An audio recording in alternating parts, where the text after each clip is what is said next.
Scam case కీలక మలుపు తిరిగింది.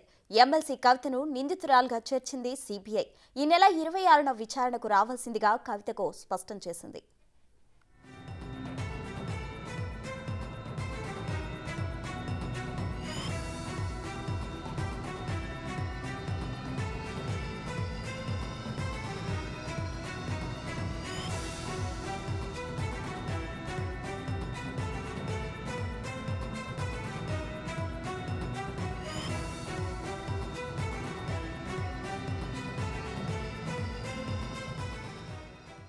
ఢిల్లీ లిక్కర్ స్కామ్ కేసు కీలక మలుపు తిరిగింది. ఎమ్మెల్సీ కవితను నిందితురాలుగా చేర్చింది సిబిఐ. ఈ నెల 26న విచారణకు రావాల్సిందిగా ఇప్పటికే కవితకు నోటీసులు ఇచ్చింది.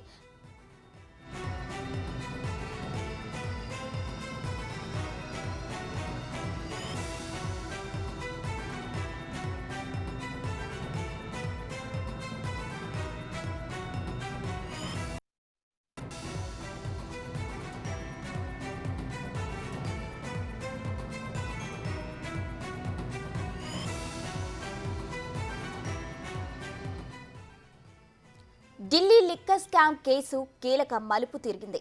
ఎమ్మెల్సీ కవితను నిందితురాలుగా చేర్చింది సిబిఐ. ఈ నెల 26న విచారణకు రావాల్సిందిగా ఇప్పటికే కవితకు నోటీసులు ఇచ్చింది. కవితను నిందితురాలుగా చేర్చడంతో ఇప్పుడు ఏం జరుగుతుందో అనే ఉత్కంఠ నెలకొంది. ఇదే కేసులో మాగుంట ఇచ్చిన సమాచారం ఆధారంగానే కవితకు నోటీసులు ఇచ్చారు.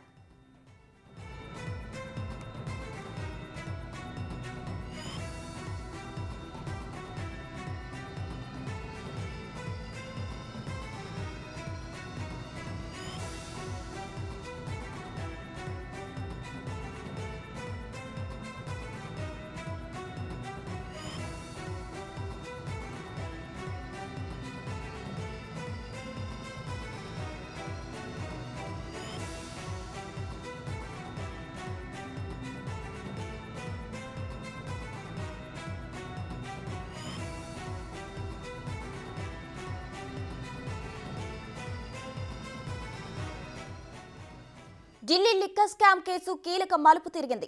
ఎమ్మెల్సీ కవితను నిందితురాలుగా చేర్చింది సిబిఐ. ఈ నెల 26న విచారణకు రావాల్సిందిగా ఇప్పటికే కవితకు నోటీసులు ఇచ్చింది. కవితను నిందితురాలుగా చేర్చడంతో ఇప్పుడు ఏం జరుగుతుందో అనే ఉత్కంఠ నెలకొంది. ఇదే కేసులో మాగుంట రాఘవరెడ్డి ఇచ్చిన సమాచారం ఆధారంగానే కవితకు నోటీసులు ఇచ్చారు. ఆమెను నిందితురాలుగా చేర్చడంతో అరెస్ట్ చేస్తారా అనే సందేహాలు వ్యక్తమవుతున్నాయి. గతంలో మాదిరి విచారణతో సరిపెడతారా, అరెస్ట్ చేస్తారా అనే ఉత్కంఠ నెలకొంది. అసలు సిబిఐ విచారణకు కవిత హాజరవుతారా అనేది సందేహంగానే ఉంది.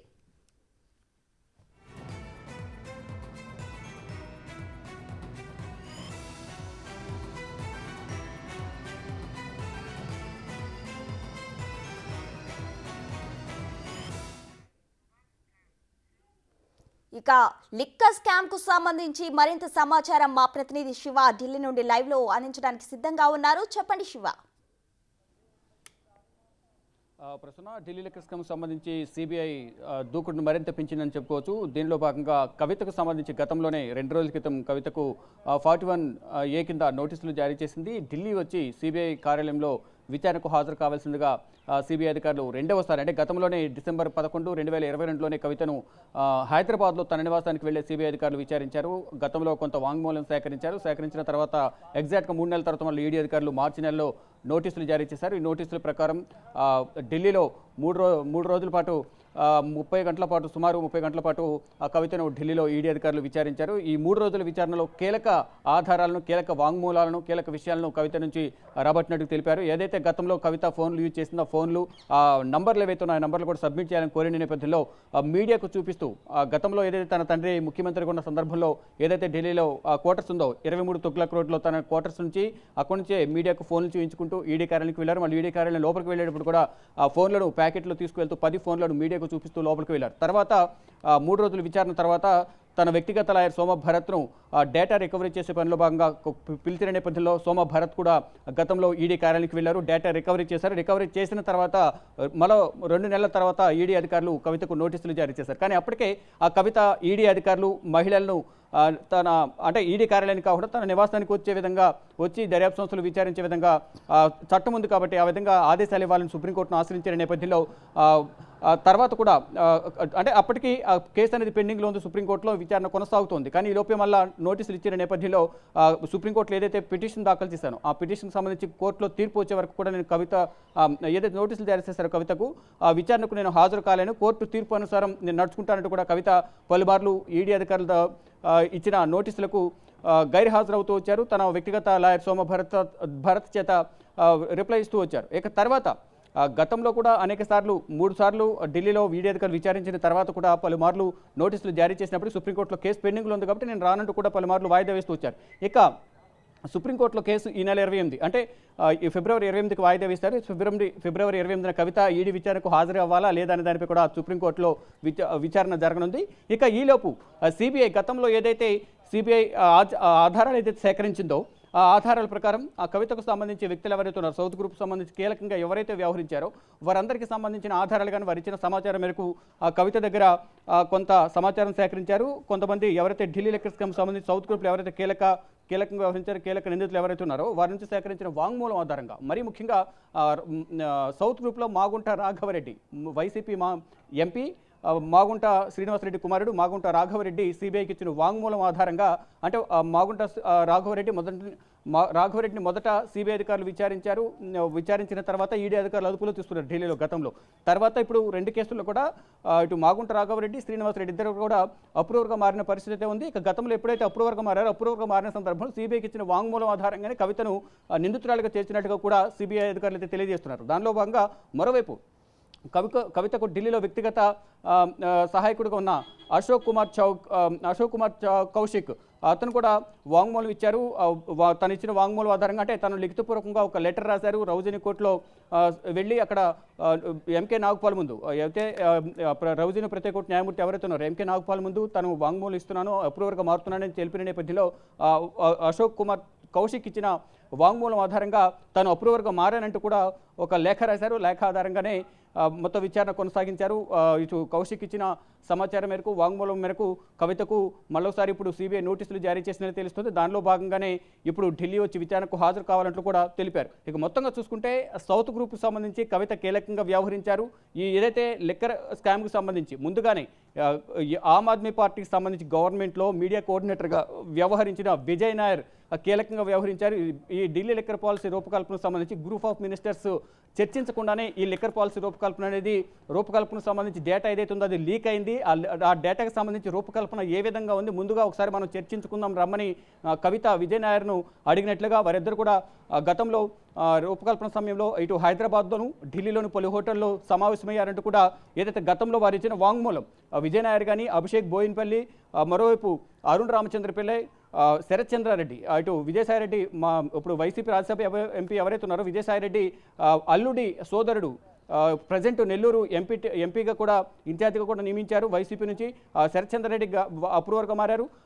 దానికి సంబంధించి మొత్తం సౌత్ గ్రూప్లో వీరందరూ కూడా ఒక సిండికేట్గా ఏర్పడి ఈ ఢిల్లీ లిక్కర్ పాలసీ సంబంధించి వారందరూ కూడా ప్రధానంగా ఈ రూపకల్పనకు సంబంధించి ముడుపులు చేతులు మారాయి. దాదాపు 100 కోట్లు అనేవి సౌత్ గ్రూప్లో ముడుపులు చేతులు మారాయి. ఈ అమౌంట్ అంతా కూడా విజయ్ నాయర్ చేతుల మీదుగా ఆమ్ ఆద్మీ పార్టీకి మరి ముఖ్యంగా అరవింద్ కేజ్రీవాల్కు మనీష్ సిసోడియాకు వెళ్ళాయనేది ప్రధానంగా ఇటు ఈడీ కానీ సిబిఐ కానీ వారు దాఖలు చేసిన ఛార్జ్షీట్లలో ఛార్జ్షీట్ 1, 2 అలాగే సప్లిమెంటరీ ఛార్జ్షీట్లు ఏవైతే దాఖలు చేశారో సిబిఐ కానీ ఈడీ కానీ ఆ ఛార్జ్షీట్లో కూడా వీరందరి పేర్లు అయితే నమోదయ్యాయి. ప్రతి ఛార్జ్షీట్లో కూడా మొదట ఢిల్లీ లిక్కర్ స్కామ్కి సంబంధించి మొదట అప్రూవర్గా మారింది దినేష్ అరోరా.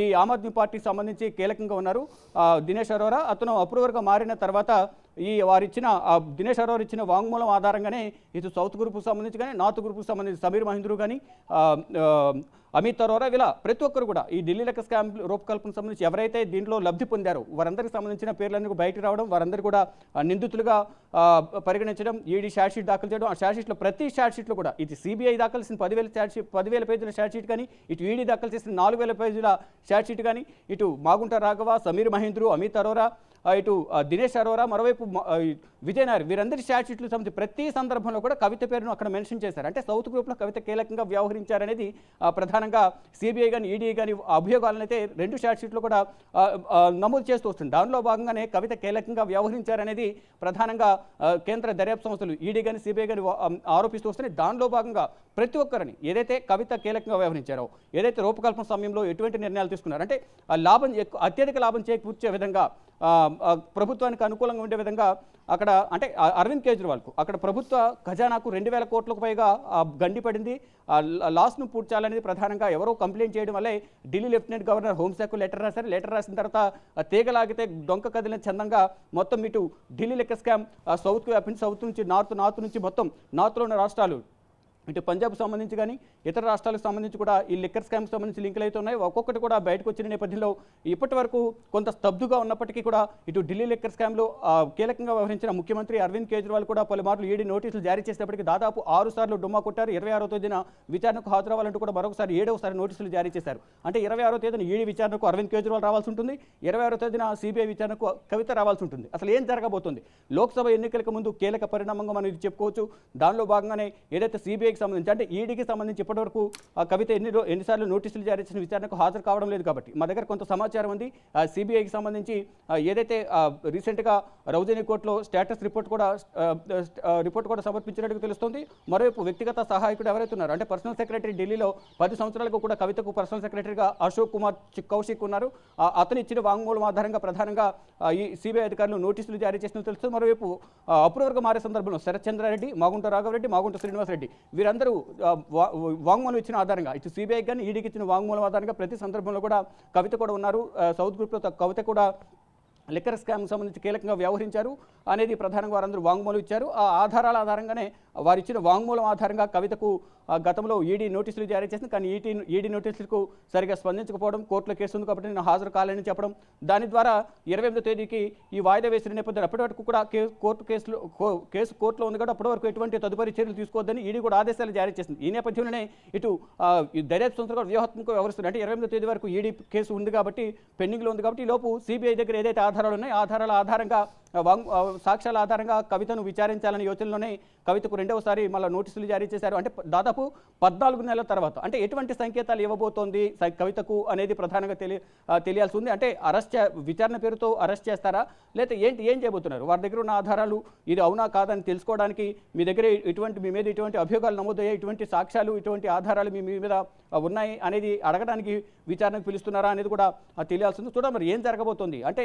సోమవారం ఫిబ్రవరి 26న కవిత విచారణకు హాజరు కావాల్సి ఉంటుంది కాబట్టి కవిత విచారణకు హాజరవుతారా లేదా ఇప్పటికే న్యాయ నిపుణుల సలహాలు అయితే తీసుకున్న పరిస్థితులకు ఉంది. సోమభారత్ చేత అయితే లేకపోతే ఇతర సుప్రీంకోర్టు న్యాయవాదుల నుంచి కూడా సుప్రీంకోర్టు సీనియర్ న్యాయవాదుల నుంచి కూడా కొన్ని సలహాలు సూచనలు తీసుకున్నట్టుగా తెలుస్తుంది.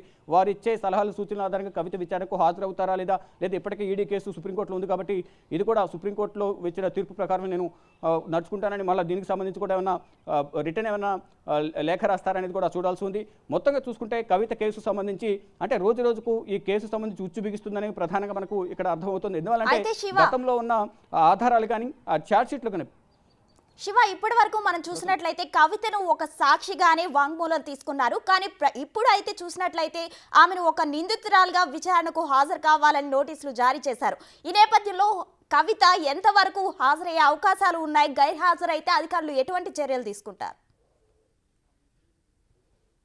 డెఫినెట్గా ఇప్పుడు గతంలో ఏదైతే ఈడీ నోటీసులు జారీ చేసిన సందర్భంలో కోర్టులో ఈ పెండింగ్ అనేది ఉంది కాబట్టి ఈడీ విచారణకు సంబంధించి మహిళలను వారి నివాసానికి వచ్చే విచారించే విధంగా కోర్టు ఆదేశం ఇవ్వాలని కోరిన నేపథ్యంలో దానికి సంబంధించి విచారణ కొనసాగుతోంది. ఈ నేపథ్యంలోనే ఏదైతే ఈడీ కేసుకు సంబంధించి ఏ విధంగా అయితే కోర్టు ప్రొసీడింగ్స్ నడుస్తున్నాయి అలాగే సిబిఐ కేసుకు సంబంధించి కూడా కోర్టులో ఈడీ కేసు ఉంది కాబట్టి దానికి అనుగుణంగానే అంటే దర్యాప్తు సంస్థలు అనేవి ఈడీ కానీ సిబిఐ కానీ మహిళలను ఇంటికి వెళ్ళి విచారించాలని వెసులుబాటు అనేది ఒక చట్టంలో ఉంది కాబట్టి దానికి అనుగుణంగానే నడుచుకోవాలంటే కూడా సుప్రీంకోర్టును ఆశ్రయించిన నేపథ్యంలో ఇటు కేసు ప్రొసీడింగ్స్ నడుస్తున్నాయి కాబట్టి అప్పటి వరకు ఎటువంటి తదుపరి చర్యలు తీసుకోవద్దని ఈడీ కేసుకు సంబంధించి సుప్రీంకోర్టు ఆదేశాలు జారీ చేసింది ఈడీకి.